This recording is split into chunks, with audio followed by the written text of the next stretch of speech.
The Klondike night burned brighter than day under Parker Schnabel's floodlights. Engines screamed, cameras rolled, and a wall of frozen earth rose like the edge of the world. Every rule said, stop. Every safety regulation screamed retreat. But Parker didn't come for caution. He came for gold. The monitors were insane. Numbers spiked off the charts, readings so high they looked broken, a digital alarm screaming something huge was waiting below. Buckets of pay dirt flew like bullets, sluices roared, and every scoop revealed nuggets, flakes, and veins bigger than anyone imagined. The crew's hearts raced as history was clawed out, one fist-sized chunk at a time. This wasn't just mining, it was extraction on a level that made legends pale. Rival crews would weep, investors would drool. The Klondike had never seen anything like this, and Parker was at the center, daring fate and fortune with every swing. Hold on tight. The gold is real, the risk is insane, and what's coming out of the ground is beyond belief. And before we dive in, smash that like button and subscribe. Because what you're about to see is a mining story no one thought possible. The pit was a monster. Sheer walls rising at impossible angles, clay and rock stacked like a house of cards ready to fall. Geologists had begged him to back off, warning that one rainstorm would send the whole thing crashing down. The crew muttered it in hushed voices, passing glances as if the pit could hear them. "We're digging under a loaded gun," one said, watching dust trickle from cracks overhead. But Parker, standing firm at the edge, stared into the abyss with that cold fire in his eyes. "One more push," he said, his voice cutting through the roar of engines. "One more push, and we're rich." Then the ground itself began to speak. Seismic sensors blinked red, spitting out data that didn't make sense. Tremors in rhythm, beating like a pulse. A living rhythm. Crew members stomped their boots nervously and each felt it. Vibrations running up their legs, steady and deliberate, as if the earth had a heartbeat of its own. One operator swore he felt the ground inhale beneath him, the pit breathing in silence. Machines sputtered and stalled without reason, as if power had been sucked away by some unseen force. Radios crackled with static, headlamps flickered, and for a moment the entire site seemed to bow to something beneath the soil. Superstition spread quick. "It's alive down there," one shouted, climbing from his dozer. "We shouldn't be here." But Parker didn't even flinch. He leaned into the drone feed, eyes narrowing on a dense metallic shadow stretching across the cut. He didn't hear whispers of curses or warnings of collapse. He saw gold. Pure, heavy gold waiting to be claimed. "Drill it," he ordered, his tone final. "Now." The excavators bit into the earth, steel teeth grinding into clay as if chewing through bone. And then it happened. A glow burst from the wall, veins of gold laced through ancient mud, shining so bright the floodlights seemed dim beside it. Nuggets the size of marbles tumbled free, rolling like coins from a broken slot machine, clinking against steel shovels as if mocking every risk they'd taken. The crew froze, tools in hand, staring as the earth poured treasure at their feet. It looked too perfect, too deliberate, as if placed there for the taking.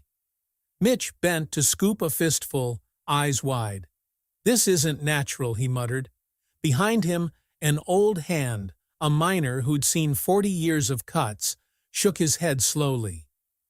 "That's not a vein," he said, voice low, heavy. "That's a trap." But Parker's gaze never wavered. He didn't hear the doubts, didn't see the warnings. To him, the wall shimmered like a river of fortune, calling to be taken. Tremors rattled the ground beneath them, dust cascading from above like a whispered caution. Yet Parker stepped forward while the crew hesitated. Unbeknownst to them, the Earth's warning had attracted more eyes than they realized. Drones swept the ridge silently, picking up faint flickers of light, headlamps too steady to be chance. Rival crews were watching, analyzing every move, every bucket of dirt pulled. Word filtered through the ranks like wildfire. Tony Beats had men on the hills, maybe more than just watching. Some whispered they were waiting, hoping the unstable wall would finally give way, burying Parker's entire cut in one sweep so they could swoop in on the wreckage and stake the ground themselves. Others went further, claiming sabotage was already underway. Fuel tanks drained quicker than usual. One morning, a mechanic found sliced lines under a loader, raw diesel dripping into the mud. Nobody admitted to seeing anything, but the silence in the crew camp at night grew heavy. Every snap of a branch, every rustle in the trees sent heads turning. Paranoia cracked morale as badly as the pit's fractures. Men muttered accusations under their breath, fists clenched when they passed each other in the floodlights. "It's nerves," Mitch tried to insist, but even his voice carried little conviction. Parker, however, was unshaken. He stood above the pit, jaw set, eyes locked on the golden veins glowing in the walls below. "We don't stop," he said. "We haul every ounce before anyone else touches it. They want to wait for a collapse? Then we'll strip this place bare before the mountain makes its move." His voice carried across the site, and though it didn't ease fear, it forced obedience. Engines roared back to life, steel bit into clay, and the dig resumed with manic urgency. The gamble paid immediately. By the end of the next weigh-in, scales groaned under the weight of gold nuggets so thick they overflowed pans. 10 million. The number flashed on the screen, the crew erupting in disbelief. The next tally pushed 20, then 40. Every haul seemed bigger than the last, as if the earth itself was hemorrhaging treasure. Purity scores came back near flawless, breaking every known Klondike record. Veteran miners, men who'd swung picks for decades, held lumps of yellow metal in their hands and shook their heads as if they were staring at something impossible. Nuggets the size of fists clinked into steel chests, each one worth a fortune by itself. But word doesn't stay buried in a camp like that. A drone operator slipped a photo online. A single nugget resting on a man's palm, dwarfing his hand like a relic from legend. Within hours, the internet exploded. Forums buzzed. News blogs screamed headlines. Schnabel on a $60 million strike. By the time the sun rose the next day, the valley was crawling with headlights. Rivals lined the ridges in trucks. Silent sentinels watching Parker dig, as if waiting for him to make a mistake. Some crews even pitched tents nearby, betting openly that the pit wouldn't survive the week. The Klondike hadn't seen this kind of frenzy in a century, and Parker was its unwilling center. Yet the deeper the haul climbed, the thinner the ground beneath them became. Stress fractures webbed the high wall, chunks breaking loose with every bucket load. Dust trickled constantly, coating hard hats, blurring goggles. A single shift stretched into 24 hours, then more, as if time had no meaning inside the pit anymore. Men ate on their dozers, drank coffee on loaders, their faces smeared with grime and streaked with exhaustion. Fear became background noise, drowned out by the clink of gold piling in steel bins. Then, without warning, the mountain struck back. It started with a crack, sharp as a rifle shot. Every head turned. The wall shuddered, then groaned, a sound that seemed to roll out from the bowels of the earth. A slab the size of a building sheared free, plunging into the pit with a roar that drowned out engines and men alike. An excavator left parked at the base vanished instantly, flattened and buried beneath tons of sliding rock. Dust exploded outward, choking the air, blinding lamps. Crews staggered in chaos, coughing, their radios filled with static. Alarms shrieked across the site. "Collapse! Collapse!" Mitch's voice cracked through the haze, ordering retreat. Some sprinted, stumbling over cables and hoses, trying to escape the cloud that rolled over them like a storm. Through it all, Parker didn't budge. Standing in the chaos, face smeared with grit, he shouted over the cacophony, That was the warning. We move faster now. His voice was raw, primal, not pleading but commanding. Fear froze some, but for others, it broke chains. Operators swung back onto machines even as the dust settled, engines revving like war drums. Instead of retreating, they advanced, and then the impossible happened. The collapsed section, where the wall had ripped open, revealed more. Beneath the rubble, gold streaked like lightning bolts through the newly exposed face, veins richer and brighter than anything they'd seen yet. What should have been a death sentence was now a gateway, the mountain tearing itself open to reveal even deeper treasure. The crew stared, slack-jawed, at the glittering wound carved into the earth. For some, the fear that had haunted them for days evaporated instantly. Greed surged, stronger than terror. Men who had just fled for their lives now rushed back toward machines, shouting over each other to claim the first cuts at the new seam. One miner, still coughing from dust, climbed back onto his excavator without a word, as if nothing had happened. The line between survival and obsession vanished in that moment. The pit had spoken, and Parker's crew had chosen to listen, not to its warning, but to its promise. Yet even as shovels scraped and machines roared, the sky above darkened unnaturally fast. Thunder rolled across the valley like a warning drum, lightning etching jagged scars into the high walls of the pit. Rain slammed down in sheets, carving tiny rivers through the clay, while cracks that had been whispered about for days widened with each deluge. Water seeped into seams, softening walls already frayed by weeks of excavation.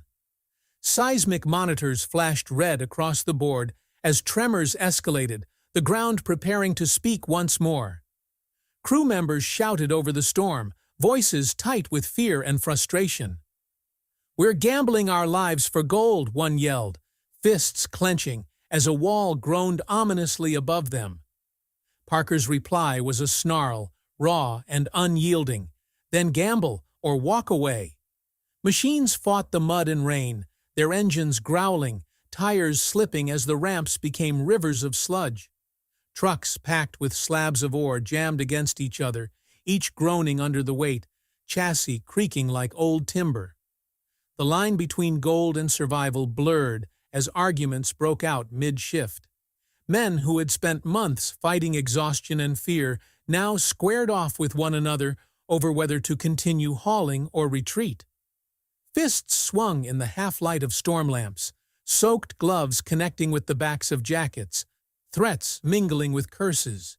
Mitch stormed onto a loader, voice rising above the roar, threatening to shut down the operation himself if the madness didn't end. His eyes met Parker's, and Parker's glare, sharp as a blade, cut through the noise. "We stop when the ground takes it from us," he roared, and the crew stiffened, caught between obedience and the instinct to survive.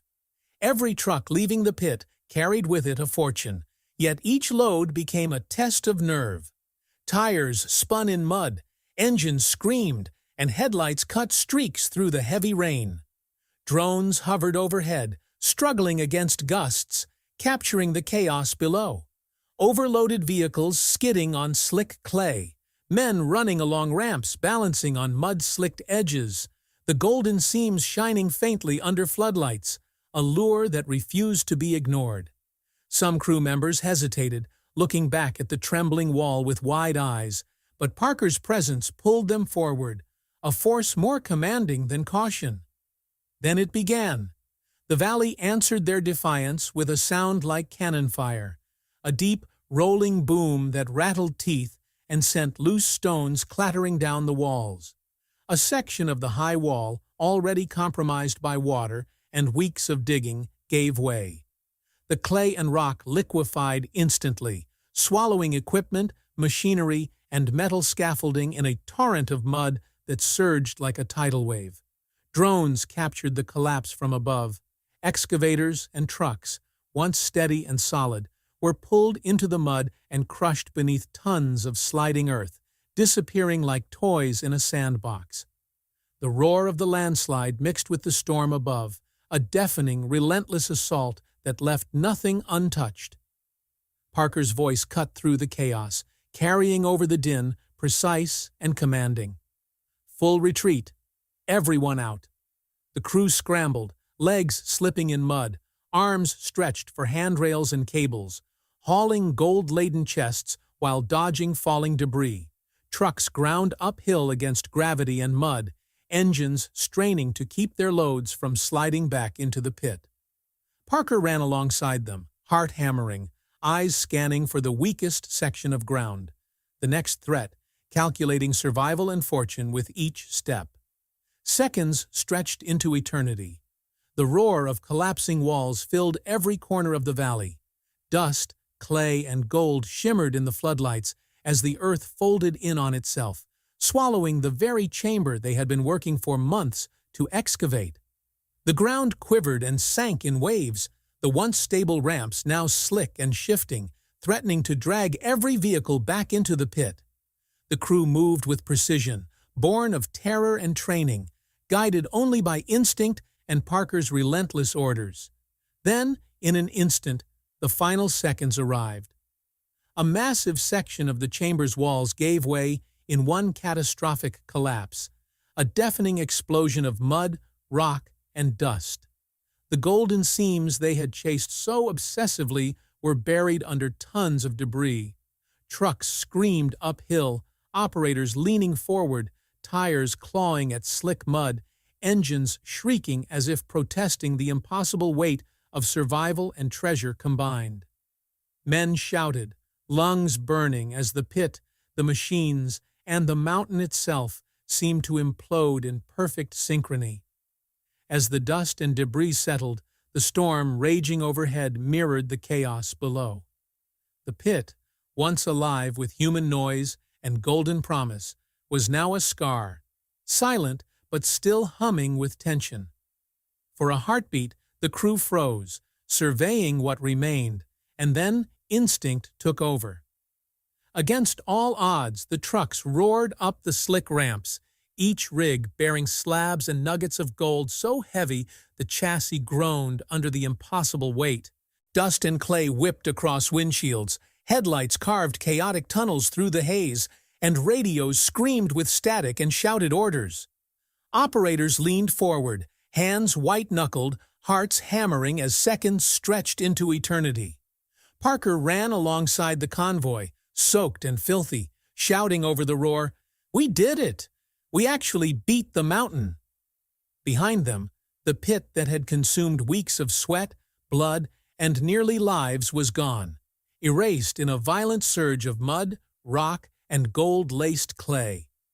Every excavator, every scaffold, every inch of the walls they had carved into the earth vanished under tons of debris, leaving only the scarred valley and the convoy of fortune as proof. For a fleeting moment, silence hovered over the chaos, broken only by engines slowing, tires spinning to a halt, and the crew catching their breath as they stepped from the trucks, legs trembling, lungs burning. Hands brushed against chests piled with gold, glittering shards of fortune that seemed almost unreal in the dim, muddy light. Parker's eyes scanned the wreckage, the golden hall, the ruined pit, everything balanced on the razor edge between triumph and annihilation. News didn't wait. Within hours, every major network, news feed, and social media platform was ablaze. Clips of the landslide, trucks battling mud and collapse, the men running for survival, exploded across the globe. Headlines screamed, $60 million saved in seconds. Schnabel cheats death to haul fortune. Klondike's miracle strike. Analysts dissected footage frame by frame, debating whether Parker's operation had been reckless genius or sheer lunacy. Public opinion fractured. Some hailed him as fearless, a man who bent the mountain to his will, while others condemned him as a madman, dragging his crew through danger for greed. Governments quietly initiated inquiries, questioning permits, mining laws, environmental oversight.